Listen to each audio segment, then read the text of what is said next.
Magandang araw sa inyo mga sir, kumusta kayo? Ito may tanggap tayo dito na Samsung LED TV 40 inches.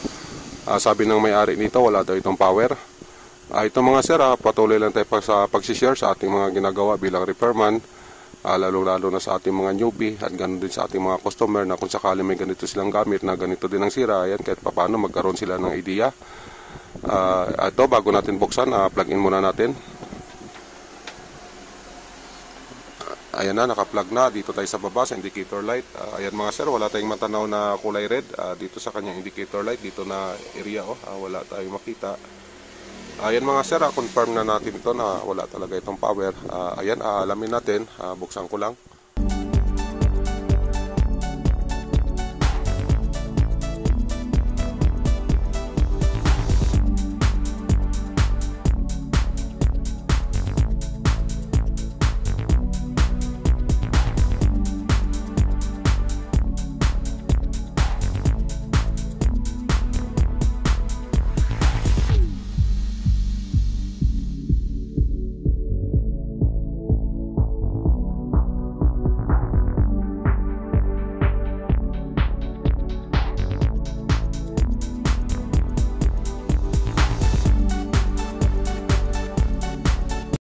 Ito mga sir, yung kanyang laman, ayan yung kanyang power supply, ito naman yung kanyang mainboard sa kabila.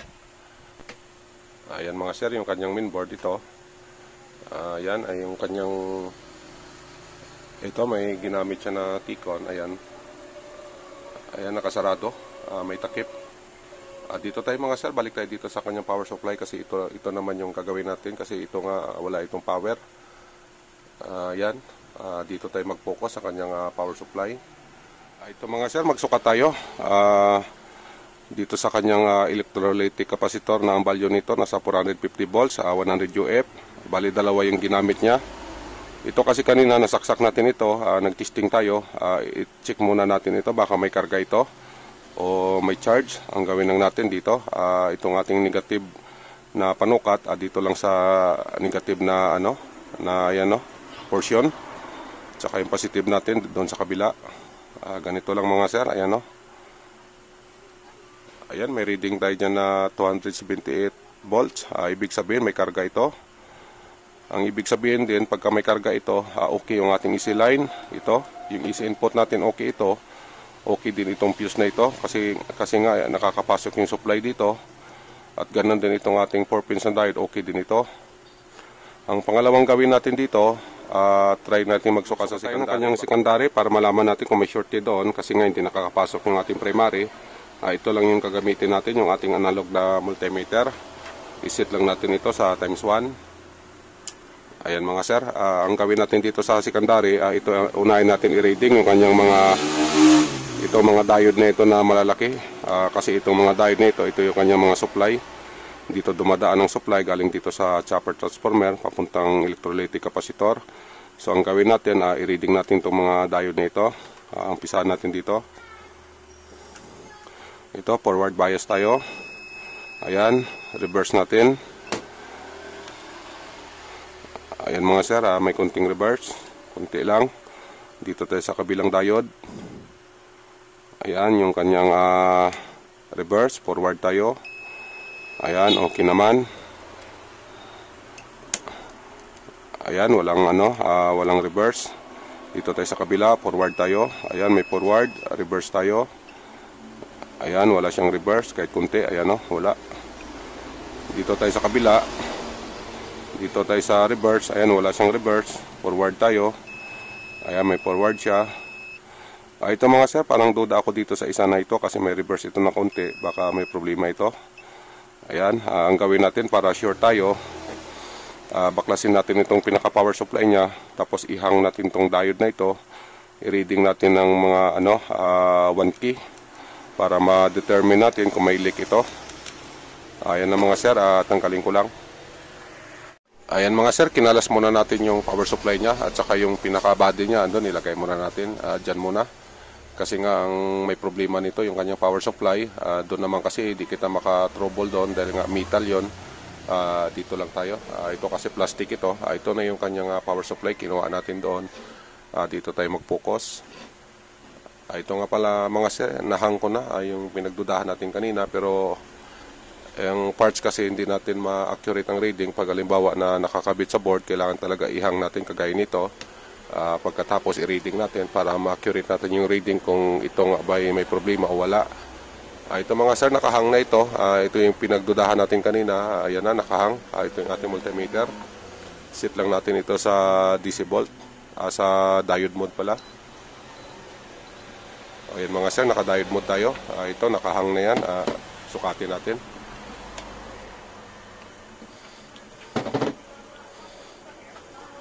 Dito tayo sa ito, sukatan na natin siya. Ayan mga sir, okay naman.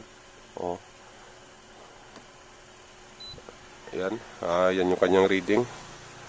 Ayan, wala naman siyang reverse. Ayan, ibig sabihin okay to. Confirm natin na okay itong piyesa na ito. Ang gawin natin, ibabalik natin. Sir, na ibalik na natin yung diode na hinang natin kanina. Ayan na. Ang gawin natin dito siguro, try natin mag voltage reading. So ayan, lagyan natin ito ng AC input, yung kanyang terminal. Ayan, lagyan natin ng AC input yan. Pagkatapos saksak na natin. Ayan mga sir, saksak ko lang.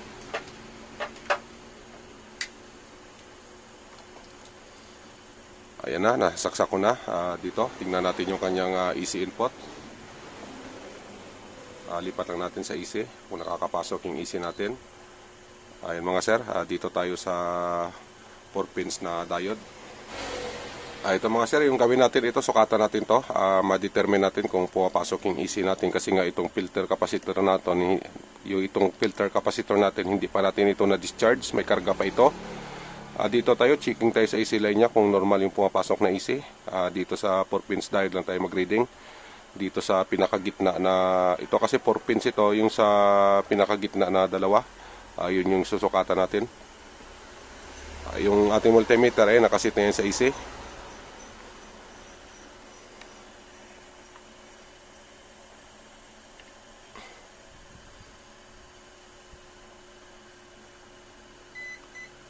Ayan mga sir, yung ating AC input, ayan, may reading tayo na 225 volts. Ayan, dito tayo sa kanyang DC out, papunta dito sa main filter natin na 450 volts sa 100 UF.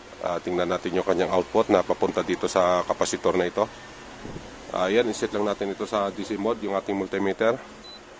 Ayan, nakasit na yan. Dito tayo mga sir, reading natin dito.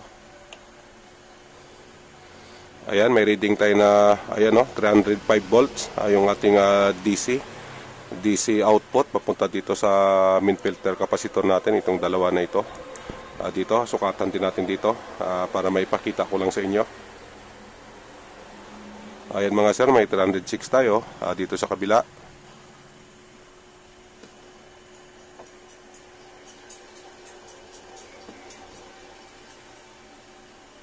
Ayan mga sir, same lang kasi isa lang yan sila. Ayan. Ang gawin natin, dito tayo sa sa secondary. Try natin mag-reading dito sa mga supply niya. Yung mga supply ng secondary na ito, dito lang sa mga, ayan, sa mga diode lang tayo.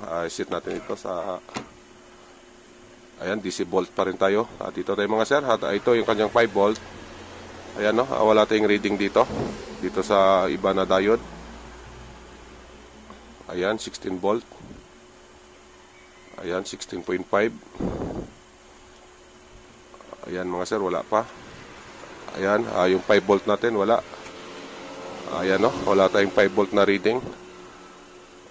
Ibig sabihin, dito, ito, 16 volt, mayroon. Ayan. Mayroon dito, pero yung 5 volt natin mga sir, wala. Ayan, wala tayong reading sa 5 volt. Try natin dito sa kasi wala tayong ma-reading dito sa secondary na shorted. Balik tayo sa primary, dito na area. Try lang natin. Ayan, unplug ko lang.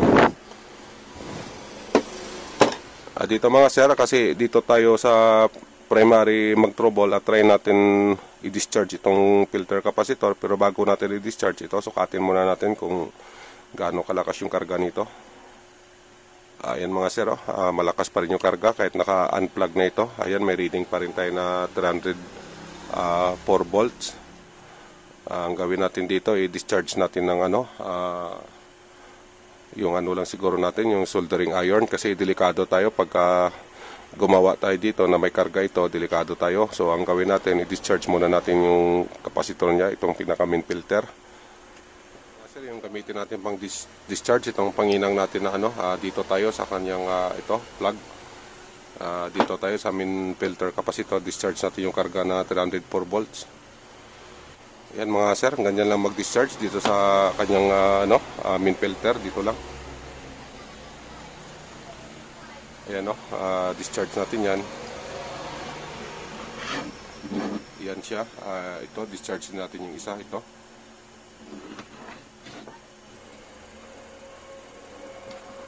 Ayan mga sir, try natin na i-reading ito kung may karga pa.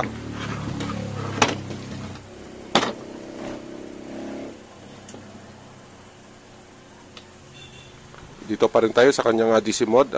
Try natin magsukat kung may karga pa ito, kung wala na.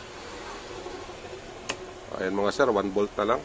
Ayan, okay na yan, mababa na masyado yan, hindi na tayo makuryente dyan. Kasi kanina nasa 304 yun, delikado yun, baka makuryente tayo. Kung hindi man tayo makuryente, baka puputok yung kanyang primary kasi nga may karga. Dito sa kabila na filter, check natin kung may karga din ito. Ayan mga sir, 2 volt, okay na ito. Follow up lang natin ng discharge, maski itong Phillips screw na lang. Ganito lang mga sir. Ayan, clearing lang yan, clearing para mag 0 volt siya. Saka ganun din dito sa kabila. Ayan. Okay na ito mga sir, wala na itong karga. Safe na natin ito gawin. Ang gawin natin dito, baliktarin natin to. Tingnan natin yung kabilang board kasi ang tingin ko kasi dito masyado itong kalawangin na. Kasi mga jumper nito, kagaya nito, ito sira na rin ito. Ang ginawa dito, nilagyan ng panibagong jumper. At saka yung dito na side, ayan, wala na ring jumper ito. Kasi nga kinain na ng kalawang. Ang ginawa dito, nilagyan din ito ng jumper sa likuran. Ito mga sir, yung kanyang jumper sa likuran, ayan. At saka yung isa kanina na pinakita ko sa inyo, ito na rin yung kanyang jumper. Ayan bali dalawang jumper ang pinalitan dito, galing dito sa isa at saka yung dito sa isa kanina. Dito wala na itong jumper, kaya yun ang ginawa nila. Ito na lang yung dalawang wire na ito. Dito mga sir, balik tayo sa kanyang primary kasi nga yung secondary wala tayong ma-reading na shorted doon. Baka dito sa primary talagang may problema ito. Dito sa kanyang switching area kasi dito may reading naman tayo sa 400 volts. Ibig sabihin okay yung ating papuntang DC volt. Ang problema natin dito sa kanyang switching, dito sa may regulator at saka sa drive papuntang secondary, dito na portion ang may problema. Kaya dito tayo mag-focus muna kasi nga yung ating secondary wala namang shortcut, malamang dito ang may problema. Try natin dito magtingin-tingin kasi nga ito masyadong kalawangin. Baka may kinalawang na naman dito na na linya o yung connection.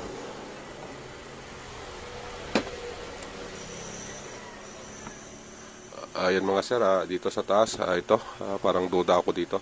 Ayan try natin mag-buzzer mode, magmula dito, tago siya dito na area Ayan kasi yung area nito, ito, pag ganyan paikot, papunta dito. Ayan, papunta dito sa kanyang drive na IC, yung 8 pins. Ito, try natin i-tester muna mga sir.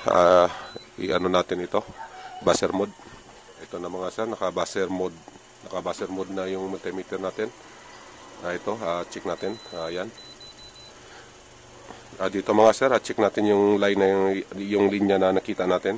Kung tagos ba yun o hindi. Ayan, dito yung isa. Saka dito yung isa mga sir, dito sa mga resistor.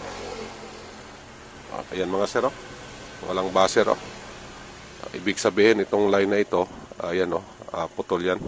Kasi yung multimeter natin okay naman ayan Ayan, okay naman. Dito, papunta dito wala. Ito mga sir, i-ano natin to, linisan natin. Ito, kiskis muna natin. itong linya na walang reading.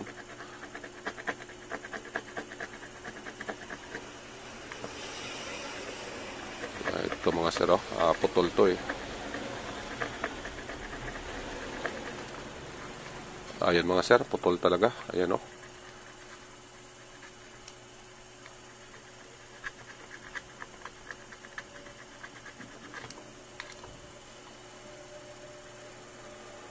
Ayan mga sir, kita nyo. Ayan o, putol talaga o. Laki ng putol o. Ayan. Ang gawin natin dyan, mag-jumper tayo ng wire. Mula dito, dito na lang. Direct natin dito. Para mas matibay pa. Tsaka madali natin siyang i-jumper pag mula dito hanggang dito. Gamitan natin ng wire. Kagaya nito o. Ayan mga sir, i-jumper ko lang. Pagkatapos sukatan natin. Ito na yung resulta sa ginawa natin. Ito, nag-jumper nga tayo dito ng ano. Ito, yung kulay black na wire na ito. Jumper natin dahil putol nga itong linya na ito. Ito mga sir, checking natin kung okay na yung ginawa natin. Ito, buzzer mode lang tayo. Dito tayo. Tsaka dito. Ayan na mga sir, okay na yung ginawa natin. Yung pagja-jumper natin, ayan na. Nakatawid na siya. Dito, i-reading natin ito bago natin ilagay dun sa kanyang pinaka-kaha.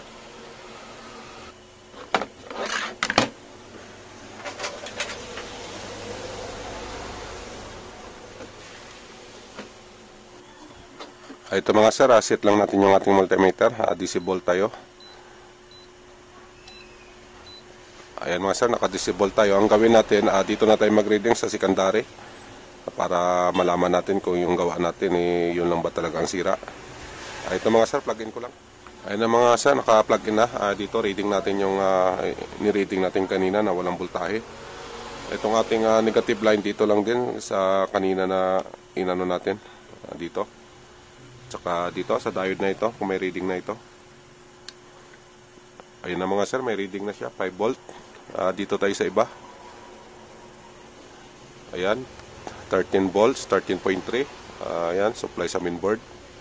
Ayan, 13.3 din dito sa kabila. Ayan, 16 dito sa kanyang backlight. Ayan mga sir, okay na ito. Tsaka ito pala, may napansin ako dito. Ito, ayan o, nag-i-spark ko. Ayan mga sir, palitan natin ito kasi putol yung paa nito. Ayan o, nag-spark pa nga siya. Bunutin ko lang.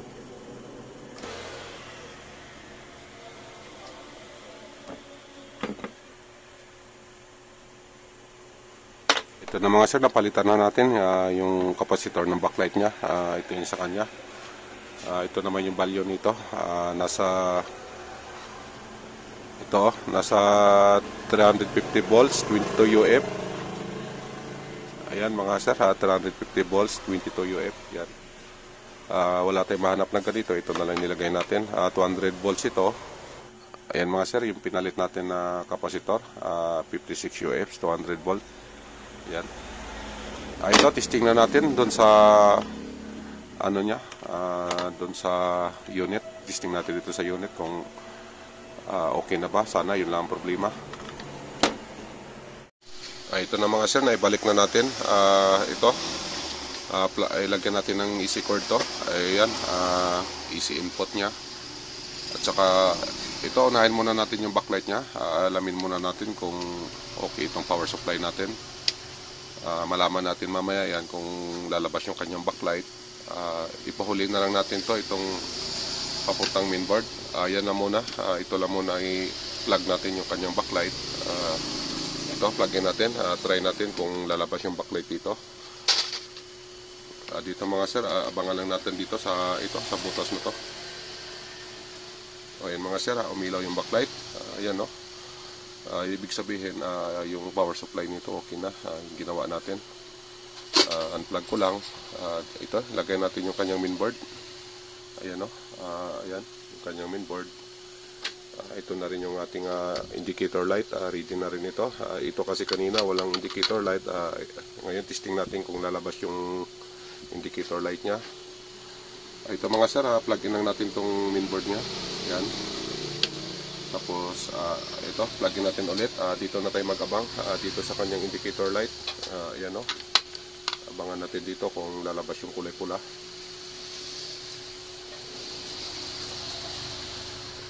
Ayan mga sir, naka-plug in na. Dito tayo. Ayan mga sir, ayan o. Lumabas yung ilaw. Antayin natin yung backlight. Ayan.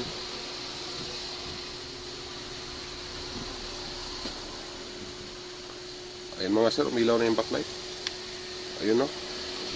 Dito hindi gaano halata. Dito tayo sa baba mga sir. Tingnan natin yung ayan o. Yung backlight nyo. Ayan o. Okay na pala. Silipin natin yung kanyang screen kung okay na ito. Ayun mga sir, okay na. Ayan o. Ayan na mga sir. Umandar naman. Ayan yung screen nya. Ito, unplug lang natin. Tapos, takpan ko na lang siguro ito at saka lagyan natin ng paa para final testing na tayo kasi umandar naman siya. Yun lang, pause ko muna mga sir.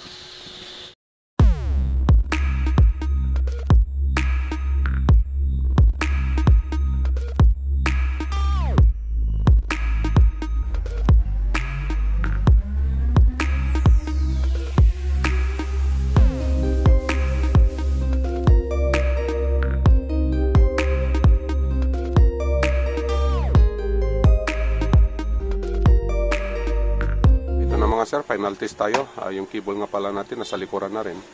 Ito, plug in na lang natin. Ayan na, naka-plug na. Antayin na lang natin. Yun na. May tao na siya. Ayan no. Ito, lipat tayo ng channel.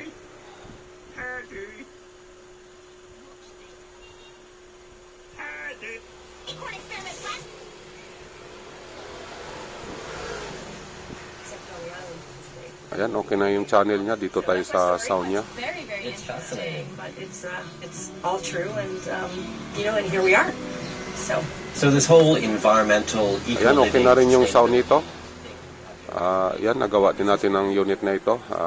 Yun lang yung ginawa natin, mga sir. Sana nakatulong sa inyo kahit papano. Bali, ang dahilan na wala siyang power, yun lang yung may putol siya doon at saka nagpalitin tayo ng filter capacitor. Ayan lang mga sir, hanggang dito na lang. Maraming salamat sa oras nyo sa pagpanood sa aking channel. Sana kahit papano nakapagbigay sa inyo ito ng kaalaman kung kayo man ay gumagawa din hanggang kagaya ko. At ganoon din sa ating mga mahal na customer, baka sakali na ganito din yung problema ng unit nila. May posibilidad na ganoon din ang problema pero hindi naman lahat kasi sa ganoon na problema kasi pag walang power, iba-iba naman ang dahilan. Yan lang, hanggang dito na lang. God bless na lang sa